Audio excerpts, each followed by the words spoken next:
So Michael, thank you for joining us here today. Pleasure. Love to hear a bit more about you and your real estate career and how you got to this point in your life. How did you start out in real estate? My mother was a realtor. Okay. And I can remember, so I was born in '55, so I would have been 24 at the time. And I can remember being 12 sitting at open houses, handing out open house flyers. I can remember being 13, 14 and writing just sold cards. That was really my introduction to it. So I was kind of immersed in the business since I was maybe 12 or 14. Mm-hmm. So it was always there. It's just in my blood. And where you started selling right at, when did you get your license and start? When I was 24 in June 1979, I started selling. I was in debt about $7,000 at the time, mm-hmm. Through school and everything else. I did not have a car.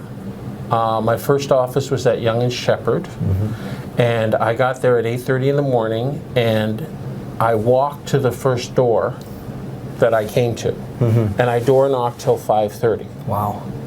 And I kept doing that, and then after about 3 weeks I came across a lady on Burnett Avenue at Young and Shepherd. Her name was Mrs. Harneman.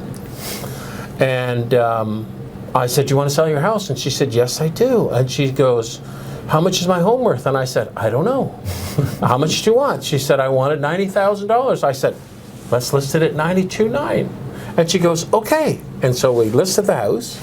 And then I came in, I was all proud of myself, so I came in and I put it up and I was listing, my first listing.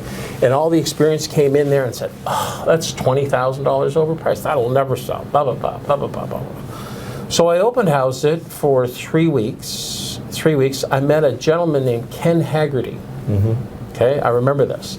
Ken became one of my best clients over the last 40 years, and wow. that's where I met him. Wow. And after 3 weeks, I said, "Mrs. Harneman, everybody's telling me that your price is $20,000 too high." And she said, "Well, what should I list it at?" I said, $72,900. She goes, "Okay." So we reduced it to $72,900. We sold it at $68,000, and we're off and running. That's fantastic. That's an incredible story of how you got started. I mean, was that your key to success in the early years, that persistence? I mean, 3 weeks of door knocking, you got that first lead. You must have faced a lot of rejection. Well, I was really fortunate that I had good habits early. And so my habits are, you've got to talk to people. Find a way to talk to people. So every day, find a way to talk to people about real estate. Is that still your key? That's still my key.